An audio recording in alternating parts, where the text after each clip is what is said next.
Okay. All right. Welcome, everybody. You can see I'm in a t-shirt tonight. That's because it's a Northridge High t-shirt and it's their graduation today. So just want to tell them all congratulations. And appreciate having here, and we love you.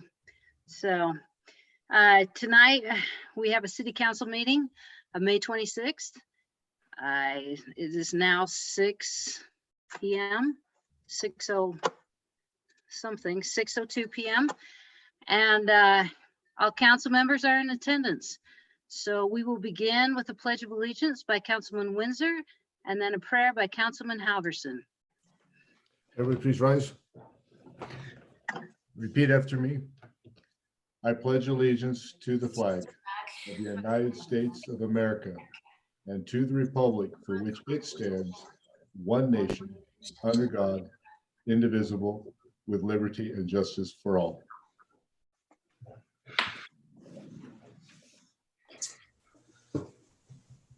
Our dear Heavenly Father, as we come before Thee this evening, we're so very grateful for the opportunity to meet as a city and as a city council. We're thankful for the beautiful country which we live in and the safeties and freedoms it provides for us. Father, we ask a special blessing to be of those who are of our first responders and all of our military. Watch over them, protect them, and help them, especially this time of with the COVID virus. They may find a cure, and that we may all be able to benefit from it and get back to our normal daily lives. Father, we ask that your Spirit will be with us, that we may make good decisions for our city, and that we may remember that who we represent at this time. We thank you again for all that we have, and we say this in the name of thy Son, Jesus Christ. Amen. Amen. Thank you, Councilman Halverson, Councilman Windsor. We will begin with the coronavirus update. We did not meet this week as a county because of the holiday, but they did give us an update material. South Weber City appears to have one new documented active case for a total of 2 cases for our city. The Davis County Health Director says that we should watch to see the 2 weeks in a row of cases and percent increase. And then we need to be more concerned. Though our numbers have increased under the new risk level, we currently have not had 2 weeks in a row with an increase. So that's a good sign. You'll notice now Lagoon is open with restrictions. They allow 15% of their capacity into the park. Masks are required and disinfectant is at all rides, entrances and exits, and entrance and exit to the park. The concert that I talked about last week to be held at Barnes Park in Kaysville has been moved to a private property in Grantsville. I don't have anything else on that. Dave, did you have anything to add to that, or anyone else? Yeah, one quick thought from a city perspective. The Parks and Rec Committee worked to make the decision to open up reservations for pavilions and for fields. There's been quite a demand on fields, the baseball fields and whatnot, to reserve those for competition leagues. And so we've worked to make that happen, as well as the park restrooms will be opening. I know some of them already are open, and staff is working to get all of those open so that we'll be fully able to support the city and the residents in those uses as well. Great. All right, thank you. Any other comments on COVID or? Just a question, are they able to play baseball now? Or just open the fields? Yes, so almost all sports are open at this point. There are specific guidelines and restrictions for how to make that happen. There's still some that are still working out the details. As far as our own sports, the recreation programs that we have in the summer are in partnership with some of our neighboring cities. And so we're working with them in terms of how that will look to have the meeting, or have the sports to be able to happen for everybody. we're not just making that decision on our own. We are working in partnership with these other cities. But from a competition standpoint of renting the field, we've required them to provide their rules and what they're going to do to sanitize and all of those types of things, to make sure that that is safe when people rent the field and use that for individual competition leagues. So that's where we're at. As far as our own recreation programs, we're still working out those details. There are requirements that are a little bit onerous. Obviously, they are very helpful in protecting the community, but requiring the temperature to be taken of all participants and things like that are things that the cities are trying to work out, and how that's going to look. So once there is information on those sporting events from a public and a recreation standpoint, that information will be shared. All right, thank you, Dave. Quinn, or Councilman Soderquist, sorry. Just one quick question, clarification on the active case of the COVID-19. I know there's a lot of guidelines about what you can't say. Is there any other information we can share with the residents as far as, so they know whether or not they've run into this individual or where they should stay away from or anything of that nature? They actually don't give us any more information than the number count in our city.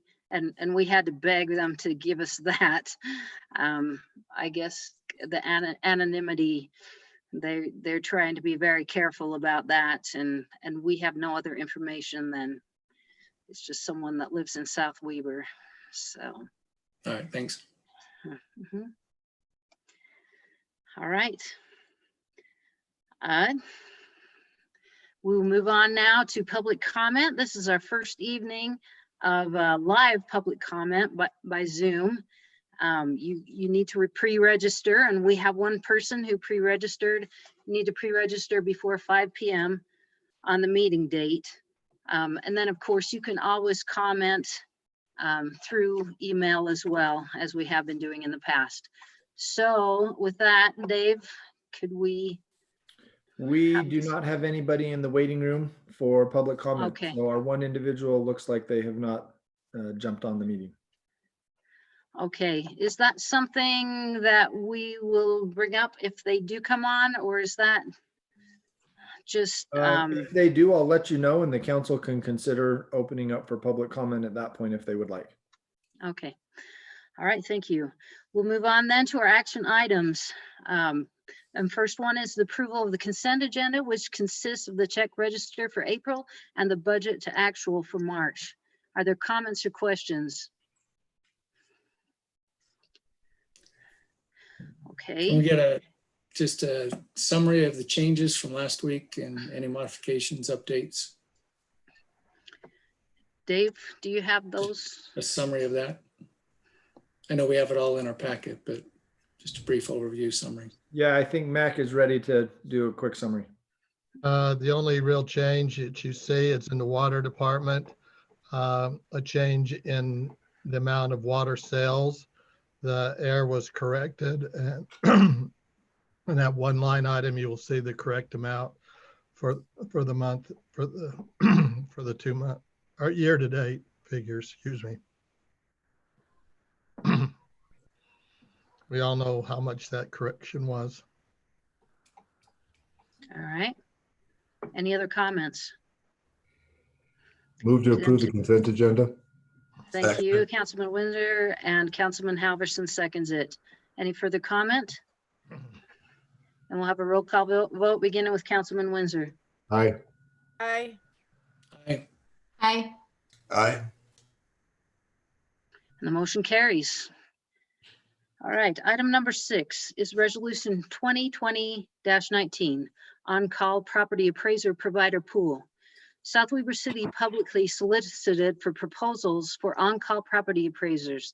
The South Weber City publicly deadline for submission was May 18th, 2020. The city received 4 proposals from the following companies: Landmark Research Group, Lang Appraisal Service, the Cook Group, Western States Valuation. An evaluation committee consisted of David Larson, city manager, Lisa Smith, city recorder, Brandon Jones, city engineer, and Dana Schuler, project engineer. The proposals were reviewed and scored by each committee member. The scores were then compiled and the committee met on May 20th, 2020 to review the compiled proposal scores and discuss a recommendation. Western States Valuation received 342 points, with Lang Appraisal Service at 330, the Cook Group at 327, and Landmark Research Group at 247. There is no specific budget for this pool. As the need arises for a specific project, the appraisal services will be budgeted for within that specific project. After scoring and discussions were complete, the committee decided to recommend inclusion of the top three: the Cook Group, Lang Appraisal Service, and Western States Valuation. Are there comments or questions?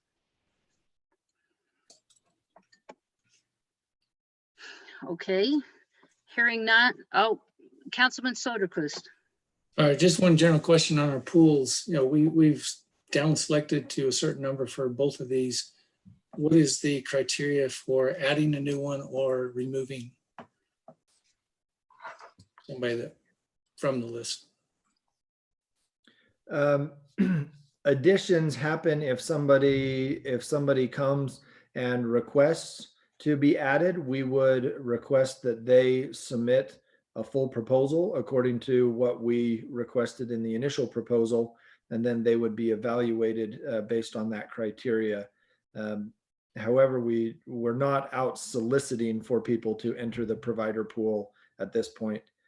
As far as somebody being removed from the provider pool, that would happen as we submit for them to actually participate on the projects. If they do and their work product is unsatisfactory, then we would then have a conversation about removing them from the pool.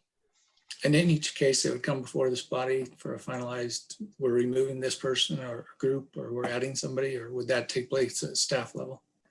Adding somebody would be a council conversation. Removing somebody most likely would take place at a staff level. Okay, thank you. If the council is uncomfortable with that, we can definitely bring forward those conversations to the entire body as well, if they'd like to be involved in the removal. Okay, other comments or questions? Do I have a motion to approve resolution 2020-19 on-call property appraisers provider pool? So moved. Okay, Councilman Halverson, do I have a second? I'll second it. That's Councilman Soderquist. Any further comment? Then we'll have a roll call vote beginning with Councilman Halverson. Aye. Aye. Aye. Aye. Aye. All right, thank you. Motion carries. Item number 7 is resolution 2020-20 on-call property acquisition services provider pool. South Weber City publicly solicited for proposals for on-call property acquisition services. The deadline for submission was May 18th, 2020. The city received 4 proposals from the following companies: Bonneville Acquisitions, Horrocks Engineering, Lamar A. Mabey and Associates, and Meridian Engineering. An evaluation committee consisted of Dave Larson, city manager, Lisa Smith, city recorder, Brandon Jones, city engineer, and Dana Schuler, project engineer. The proposals were reviewed and scored by each committee member. The scores were then compiled, and the committee met on May 20th to review the compiled proposal scores and discuss a recommendation. Bonneville Acquisitions received 309 points. Horrocks Engineers, 295, Lamar A. Mabey and Associates Incorporated, 289, Meridian Engineering Incorporated, 270. There is no specific budget for this pool as was the last one. When the need arises for a specific project, the acquisition services will be budgeted for within the specific project. After scoring and discussion were complete, the committee decided to recommend inclusion of all 4 proposers into the pool. That would be Bonneville Acquisitions, Horrocks Engineers, Lamar A. Mabey and Associates, and Meridian Engineering. Are there comments or questions? All right, hearing none, do I have a motion to approve resolution 2020-21?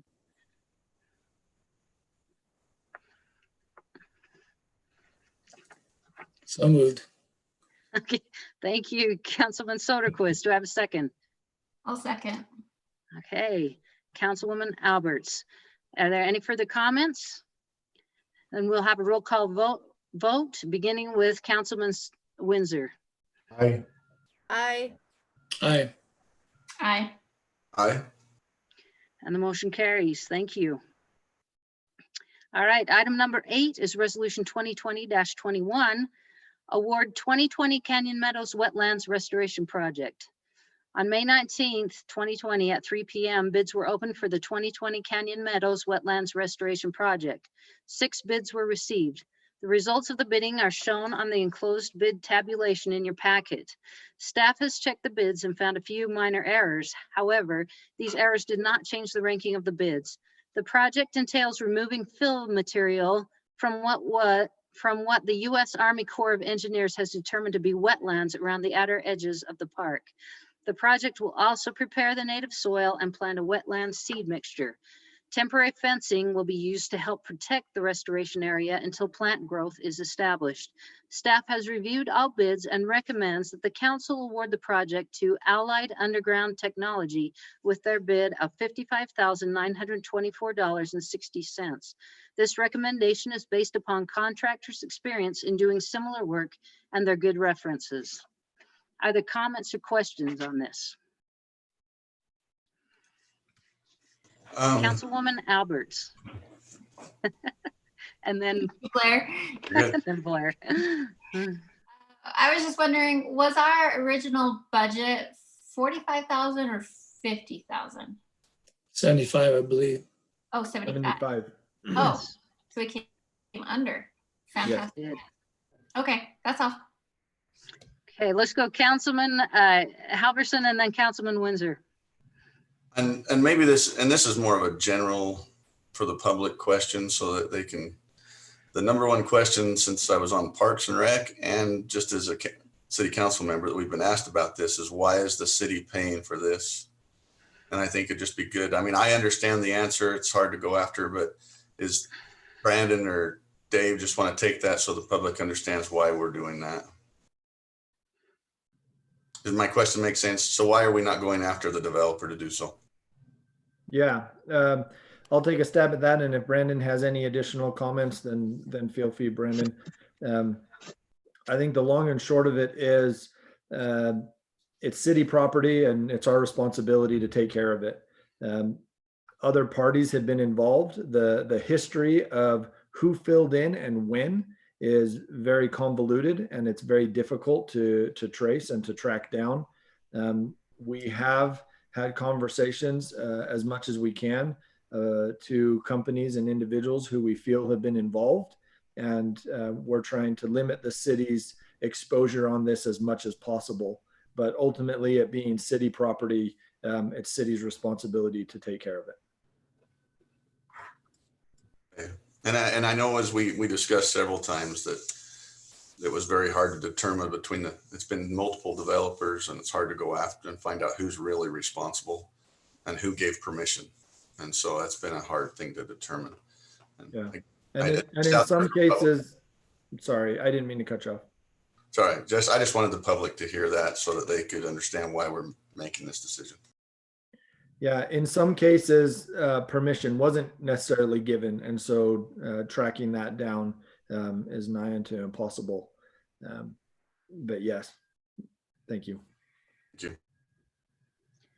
Councilman Windsor, did you have anything? No, Blair and I think alike, so he got the question before I did. Okay. All right. Any further comments or questions on this? Then do I have a motion to approve resolution 2020-21, award 2020 Canyon Meadows Wetlands Restoration Project?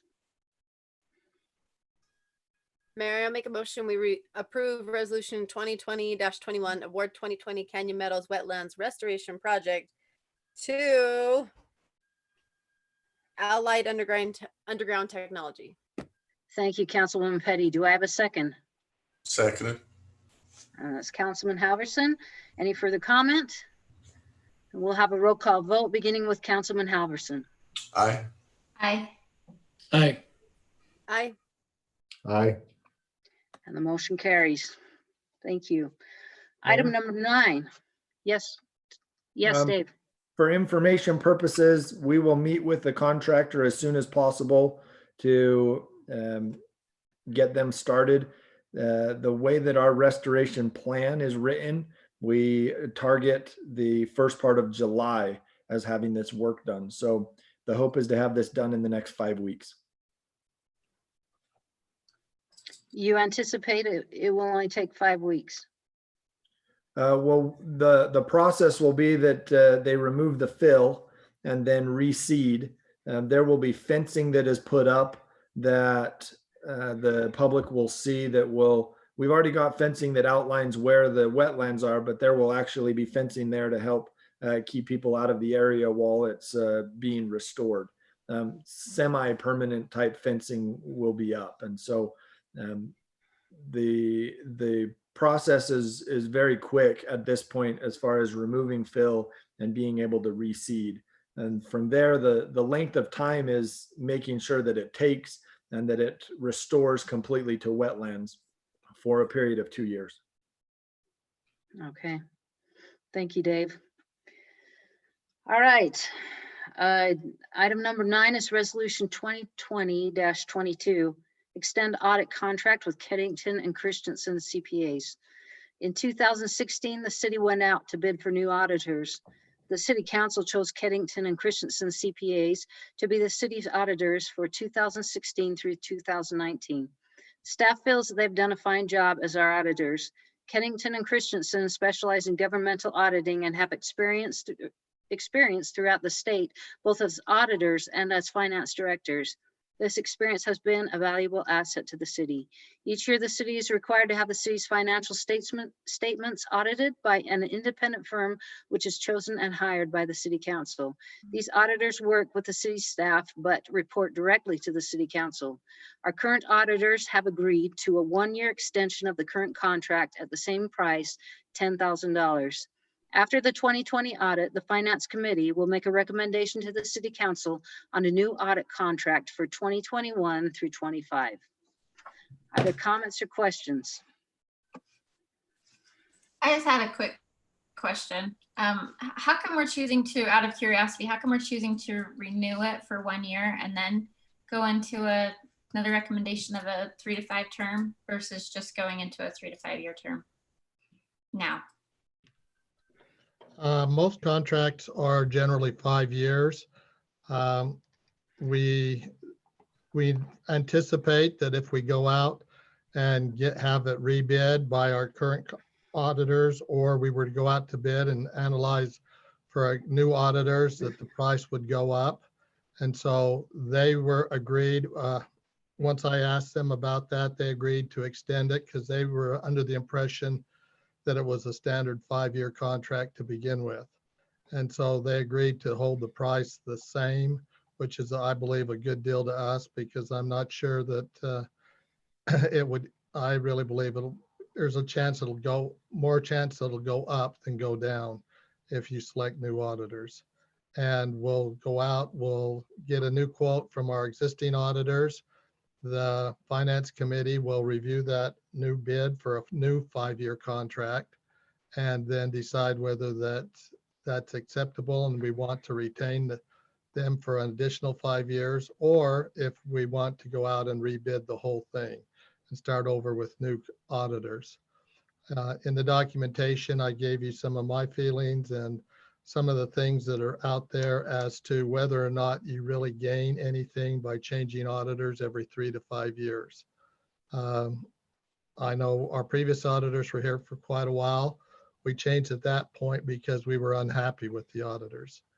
I know some cities that have had their auditors for 10 to 15 years, but it's important that every 5 years to 3 to 5 years to make sure that we're getting a good price. And that's the reason we didn't want to go out and do a brand new one at this time. Okay, thank you.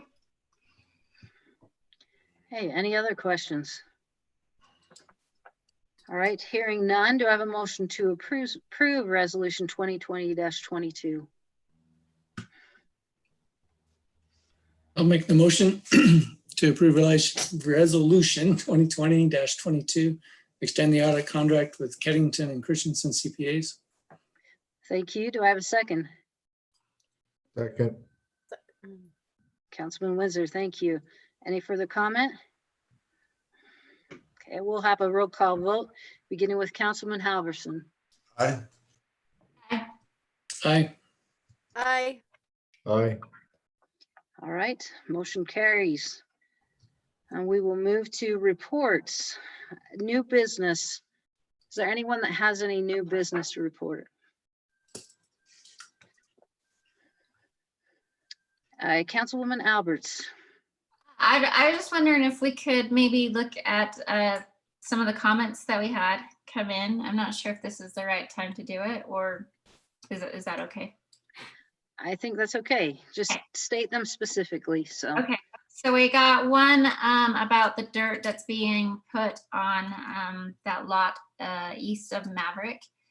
I actually got a couple of emails about this before this email even came in. Is there anything that we can do as far as dust mitigation or anything that property owner can do, or do we have any answers for that?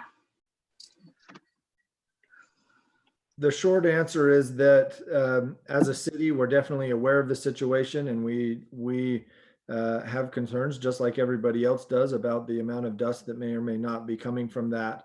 And so we are looking into what our options are in working with the property owner to make sure that we can enforce the things that we have available to enforce, hopefully to the good of everybody involved. So we're still trying to find exactly what the requirements are. There's not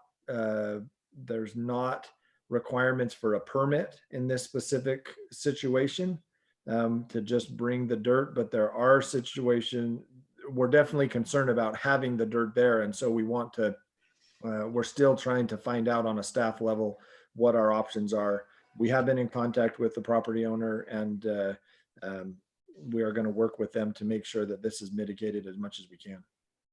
Okay.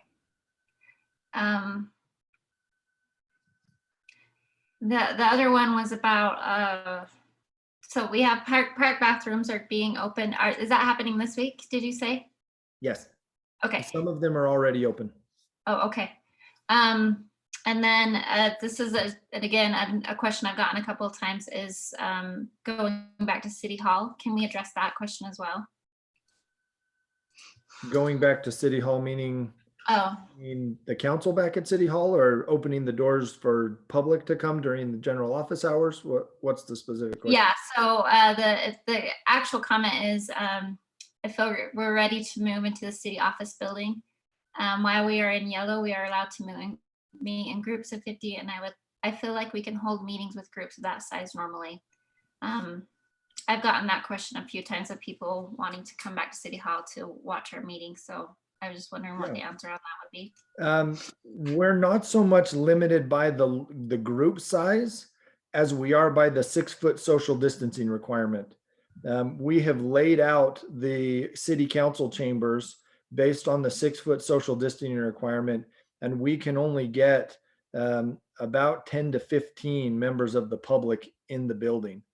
So could we go back? Yeah, we could go back. We could live stream from the council chambers, but we're limited to the number of public that could attend. If the council feels like we're not concerned about that, and if we get too many people, we would just simply turn them away and tell them to watch online, then the council can say, let's get back in the building. If the council is concerned that we'd have more people that want to attend, or more people that would want to either participate in public comment or public hearings, then we're unlimited, so to speak, with the amount of people that could participate in our live public comments through Zoom. We could have as many people as pre-register for that.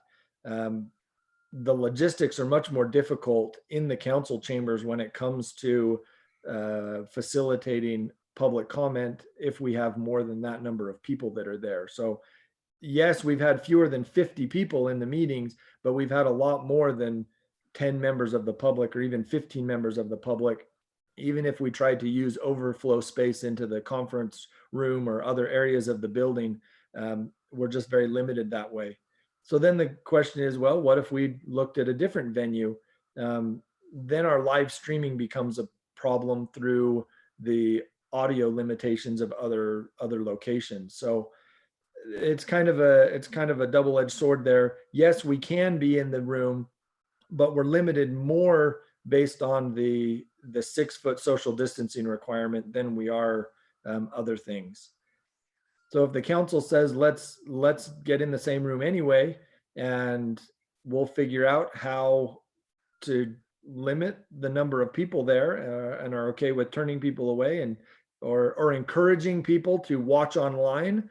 And then if they do want to come and be live for public comment, that we pre-register for that still and have them come live, and we just have to limit that, or somebody comes and makes comment and then would have to leave if we have hit capacity. There's some logistics to it, but it's certainly doable. It's not ideal, but there would be some limitations to getting back in the building. And that's just the council has to weigh whether or not which method we prefer. So out of curiosity, have you seen what other cities are doing, Dave or Mayor? Have you seen that? I know that the county commissioners, I think Weaver County went back and the school boards are back. Do you know what they're doing in their situations with the limited gathering number? I haven't spoken to them. I've spoken to other cities. I am aware with a couple that have started opening up again, and I'm aware of others that say they will wait until green phase to open up. And so, it's basically a city decision what we want to do. We just need to make sure that it's safe for our citizens and we're careful about our decision. So I guess if that's a conversation that we want to have as a council. Does anyone have any opinions or comments on that?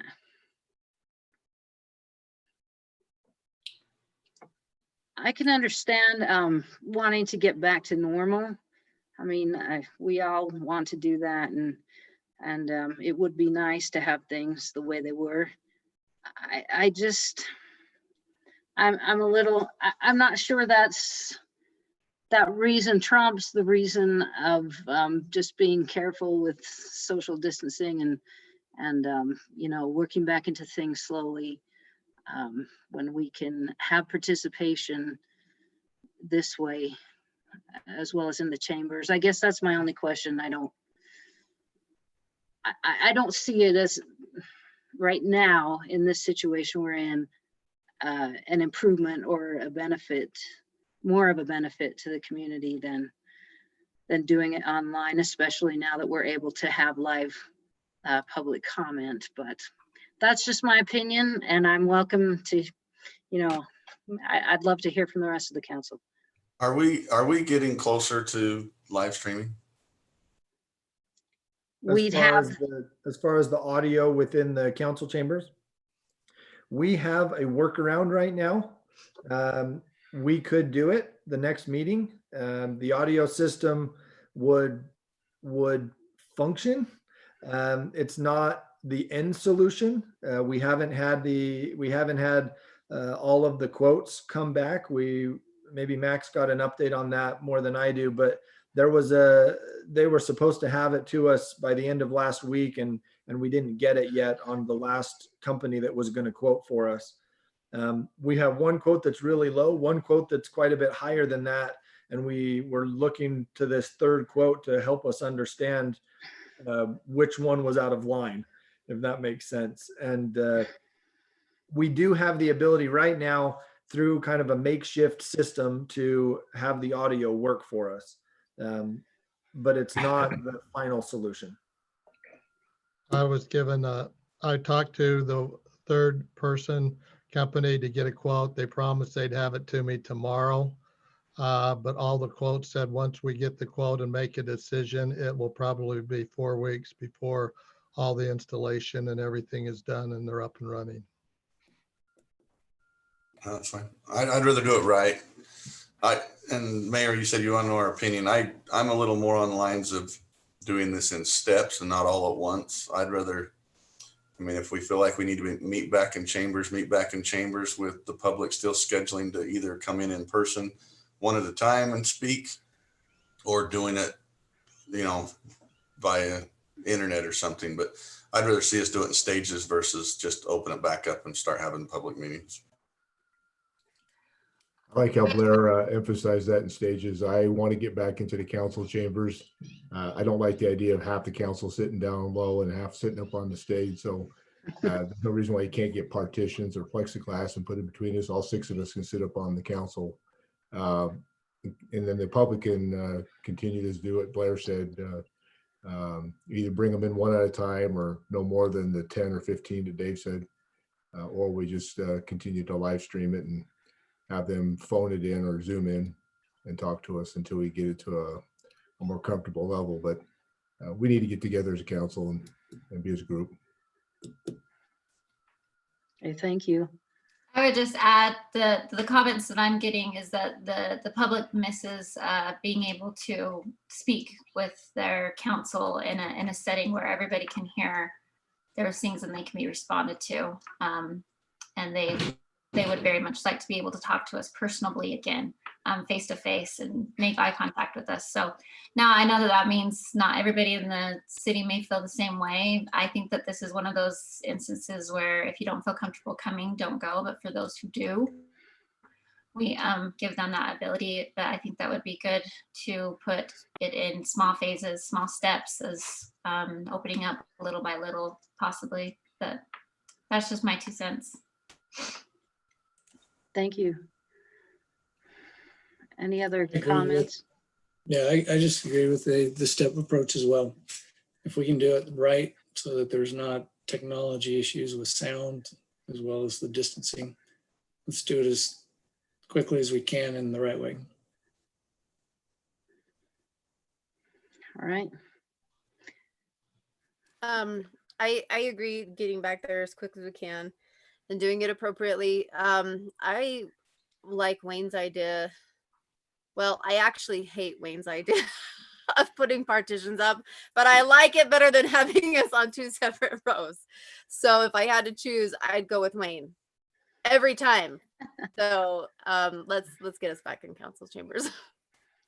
Wait, I just want to add, Wayne just wants us to get back to council chambers because the bet is he can't shave that beard and mustache until we get to see it in person again. So That's right. it's getting pretty long. It's really filling out there. Yeah, it's getting too long. So is the direction of the council to be back in chambers on June 9th for our next meeting with whatever precautions are necessary for the council to be there, but we're still waiting to get the public back into the same room? Or was, I understand completely the idea of we want to get there as soon as possible. We want to do it in the right way and the right steps. I'm asking for a little bit more direction on what you feel is the right way and the right steps.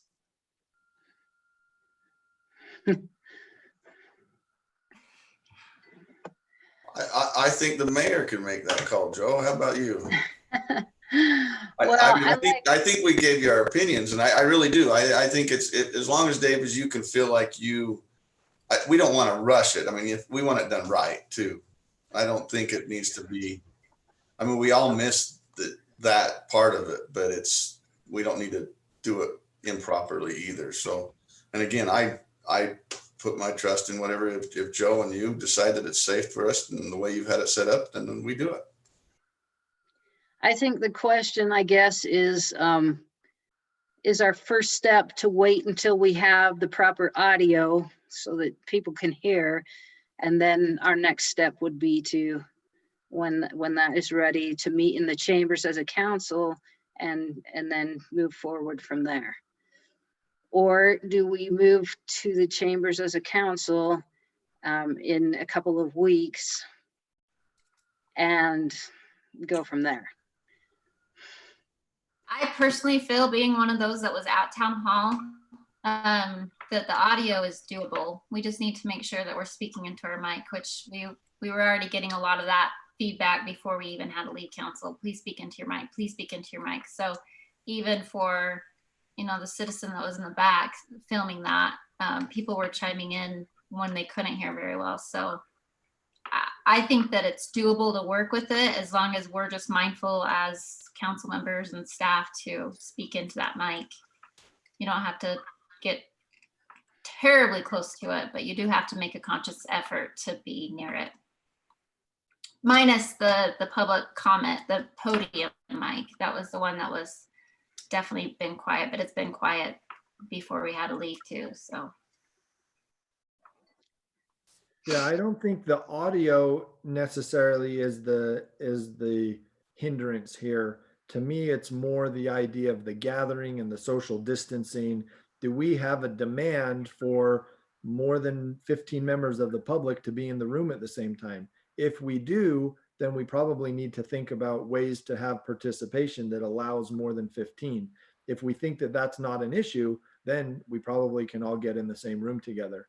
But it's still, right now, that calculation was based on the council having to divide 3 on the dais and 3 down on the floor. If the idea is let's figure out a way to get everybody up there, but some type of partition, then that frees that up. We have a little bit more space on the floor for individuals. We would just have to get the partitions in place, and whatever that looks like.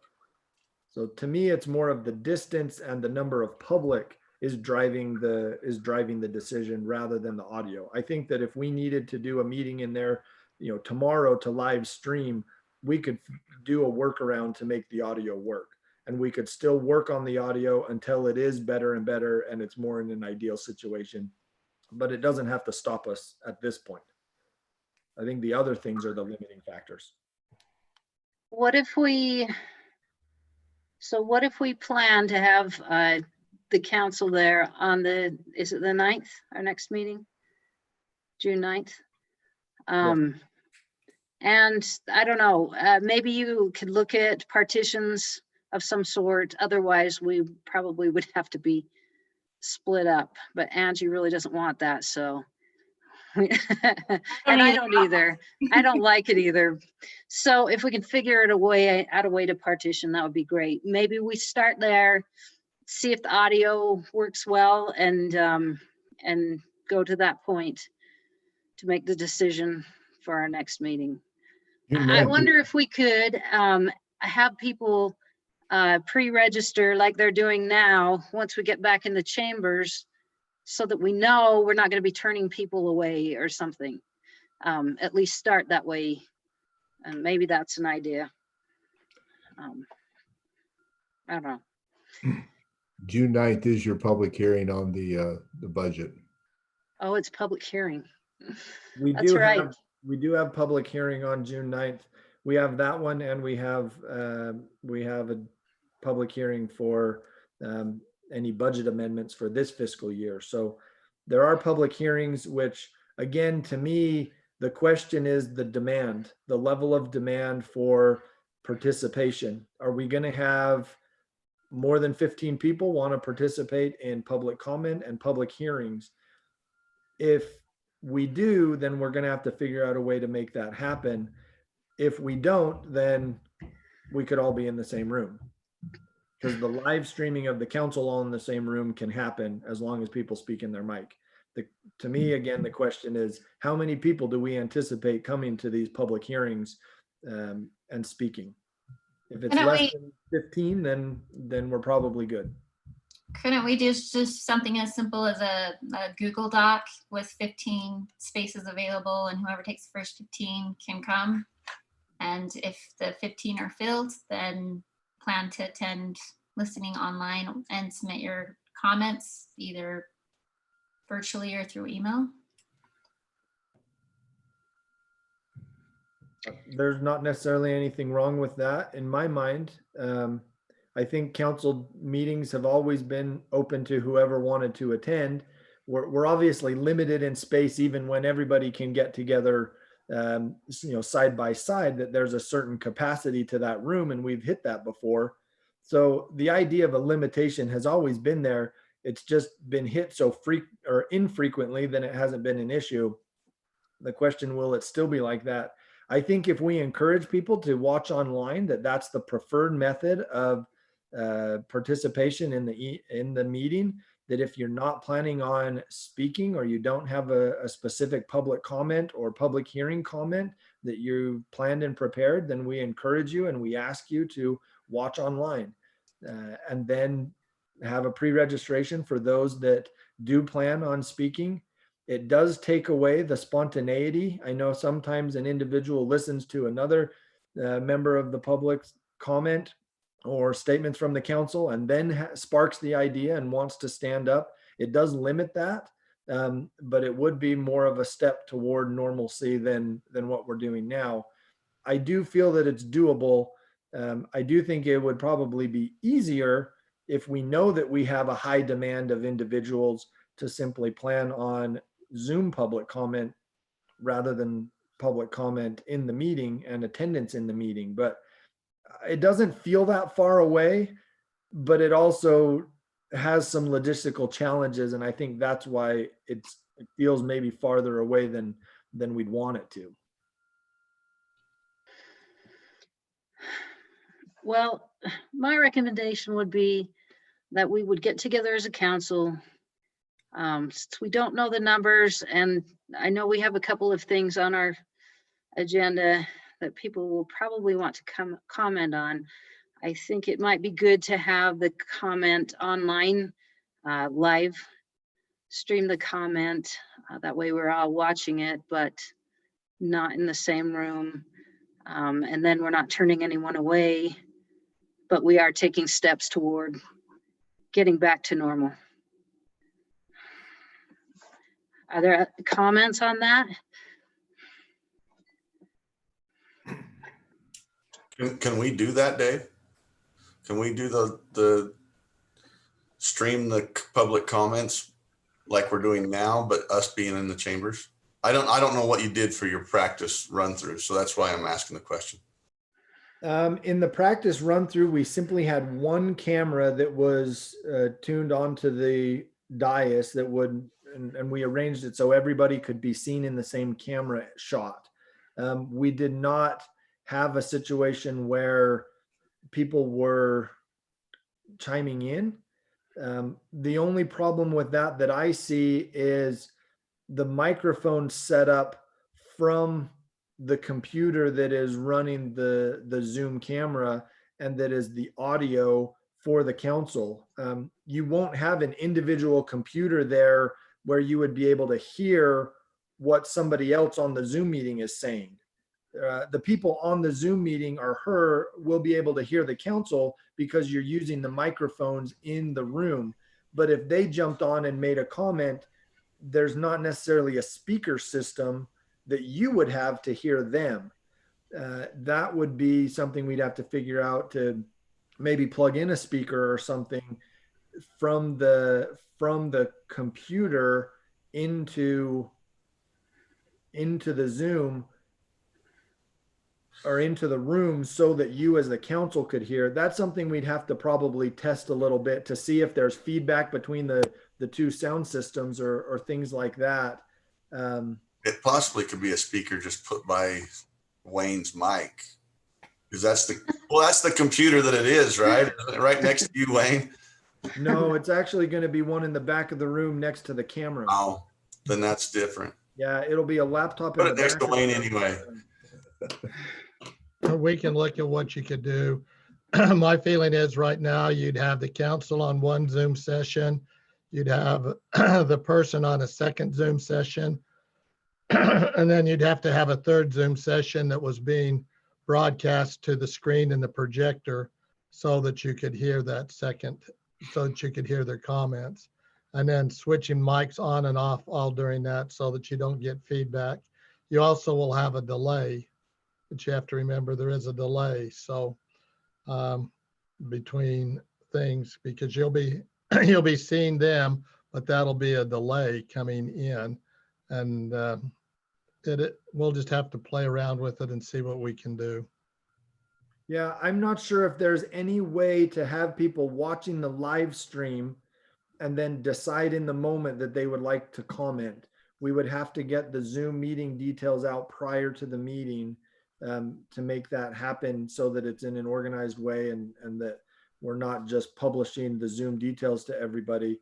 There are ways to have webinars where people have to register and then they're watching through the Zoom, not through the YouTube live stream, but that doesn't give them the ability to participate. It's just an ability to watch in a more controlled setting. So we'll work on that. The goal, it sounds like, is to get the council in the chambers for June 9th and figure out a way to make that happen. Maybe that's all we can make happen, for the June 9th meeting, and we have to figure out another way for public comment and public hearing. But the goal will be to facilitate the best way for public comment and public hearing so that there's not a limit on the number of people that can participate.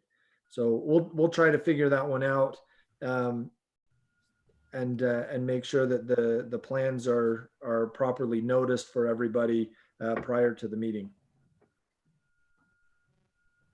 One thing during the public comment is that we are not supposed to comment, and so our mics could be turned off at that point during that period of time, and maybe that would make it easier during that portion of the agenda. So I don't know, something to think about. Okay, are there other comments or questions on that? All right. Did anyone else have anything under new business? Okay, hearing none, we'll move to our reports. Our Uinta South Weber Boundary Evaluation Committee, consisting of Blair Halverson, Barry Burton, Rob Osborne, and I, met this last week to determine the best alignment for boundaries between Uinta and South Weber. It has been determined that the boundary should cross I-84 at the east end of the northernmost Geneva gravel pit, follow along the north side of I-84 next to the freeway west until it reaches the east end of the McKay-Winkle property, follow the current river alignment until approximately Adams Avenue, where it follows a section line westward.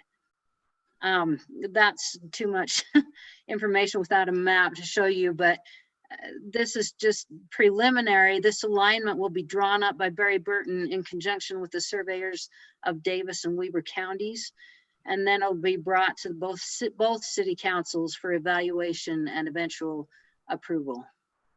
That was our meeting. The other thing I have to report is the Northridge High School graduation parade today. I thought went off well. It was well attended. The seniors seemed happy and excited, and it was great to also see the fire department there as well as our police force. So it was a great event, I think, and I, for one, really enjoyed it and want to wish our seniors congratulations and good luck to you in the future. All right, let's see, Councilman Windsor. Yes. Would you like to report anything? I would like to report lots of things, but I have nothing to report on, so I will pass. Okay, thank you. Councilwoman Petty. I have no city business to report on. All right. Now we've got Councilman Soderquist. Just a quick update. The Finance Admin Committee met to discuss and revise the salary ranges for the city staff employees, adjusting it from the 2017 to the 2020 range. And that information will be coming forward in the June meeting for you to review. Okay. That's all I have. Thank you. All right, Councilwoman Alberts. I don't have anything. All right, and Councilman Halverson. I don't have anything other than our Public Safety Committee, I believe, is still meeting tomorrow, correct, Dave? That's it. All right. Thank Thanks you. for the reminder. What did you say, Councilman Windsor? I said, thanks for the reminder. Oh, right. I know. For me too. Thank you, Councilman Halverson. All right, Dave. It's not very often that you plan to replace something that you think is not going to work very well, you make the replacement, and then very soon afterwards, what you were trying to replace crashes and burns on you. But we had that experience just recently with our server upgrade. So the timing of our server upgrade could not have been more spectacular.